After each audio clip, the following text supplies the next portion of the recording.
В Якутске назовут имя лучшего учителя республики. В столице проходит конкурс профессионального мастерства «Учитель года».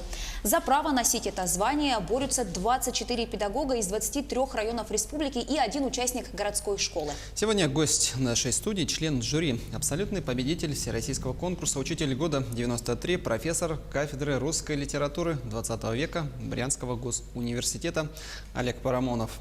Олег Геннадьевич, здравствуйте. Добрый день. Здравствуйте. Вы не в первый раз в Якутске, не понаслышке знаете наших якутских учителей. Какие изменения вы отмечаете в профессиональном плане? Хорошо, Анастасия, вы сказали, что действительно не в первый раз. С 2005 года я влюбился в Якутск, был первый приезд, а с 2010 года я вот как раз являюсь членом жюри.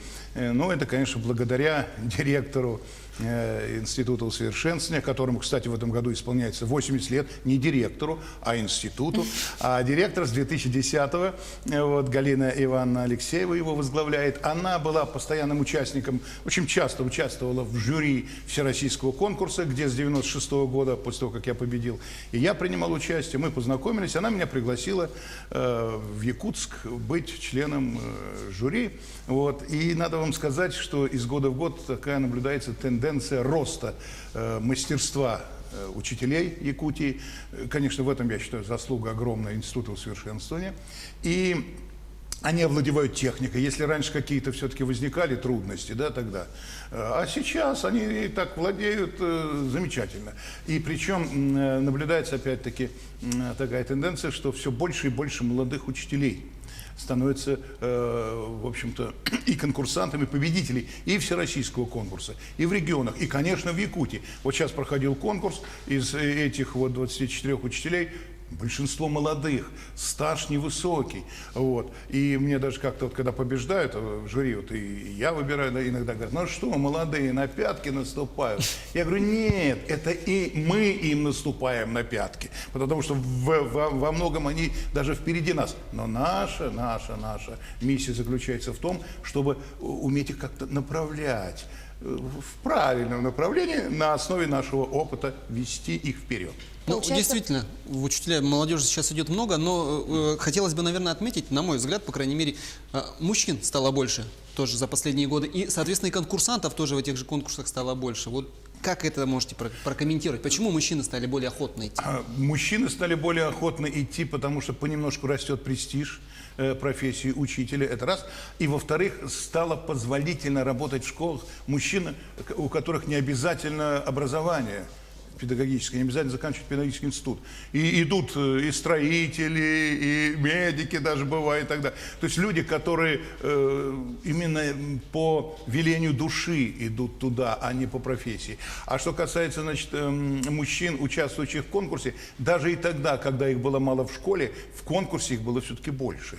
Понимаете, потому что они, ну, мужчина, наверное, более решителен, вот, менее стеснителен. Менее стеснительный, совершенно верно. И часто еще спрашивают, да, а почему все-таки, хотя женщин в педагогике, на их плечах, в общем-то, стоит вся педагогика, а все равно учителями года становятся чаще всего мужчины. А потому что конкурс – это все-таки марафон, и не каждый его выдержит. И эмоциональные женщины, в конце концов, в общем-то, приходят к тому, что они к концу каким-то там уже мероприятием угасают понемножку, да, вот это все растрачивается, а мужчина, он более стабилен, вот, более уверен в себе, ну и вот побеждает. И сейчас, вот вчера мы выбрали пятерку, вот, победителей уже, так скажем, по крайней мере, лауреатов. Сегодня будет выбираться абсолютный победитель конкурса, который будет представлять Якутию на всероссийском конкурсе. И тоже из 5 человек одна женщина, филолог, и остальные мужчины. Да. А на ваш взгляд, прорыв, развитие цифровизации может как-то повлиять на образование? Можем ли мы потерять учителей? Вот сейчас даже очень много там видеоматериалов, там целые каналы посвящены образованию, где можно, ну, условно сказать, не ходить на какие-то там курсы, посещать занятия, прям сел, получил лекцию. Пройти онлайн-курсы, к примеру. Да, да. Еще в свое время, в 60-х годах, в поэме «Оза» Андрей Андреевич Вознесенский сказал: «Мир не пир для аукциона, Я Андрей, а не имя рек. Все прогрессы реакционные, если рушится человек. Но все-таки учителя мы никогда не потеряем, несмотря на все прогрессы и все там цифровые и прочее, прочее. Еще в Таисии Афинской Ефремов нас предупреждал, значит, о том, что такое цифра и как это нехорошо. Вот такой положительный прогноз от Олега Геннадьевича. А вот если возникнет такая проблема, как профессиональное выгорание, вот как с ним бороться? Профессиональное выгорание? Знаете, когда-то на конкурсе меня спросили, сердце, тебе не хочется покоя? Я ответил, покой, а что же это такое? Поэтому я не знаю, что такое профессиональное выгорание. Мне с ним не приходилось бороться. Мне вот в этом году 66 исполнилось, сейчас 65 лет. Но что-то ничего не выгорает, а все разгорается, разгорается и разгорается. Поэтому, я думаю, нам не грозит, настоящим учителям, никакое профессиональное выгорание. Вот специалист отмечает, что среди конкурсантов превалирует большинство учителей истории обществознания. С чем это вообще связано? Почему именно они чаще всего приходят в конкурс? Ну, знаете, потому что сейчас очень многих волнует и учеников, а стало быть, значит, и учителей, и общественность, конечно, вот то, что многое пересматривается в нашей истории, и каждому хочется понять и разобраться, а что, информации много, а где правда, где истина. И всегда, ведь кто и в конкурсах побеждает, и к чему всегда тянутся, как говорил Суворов, да, удивил, значит, победил, и главное, а удивить может только заинтересовав. А тут уже сами темы интересны.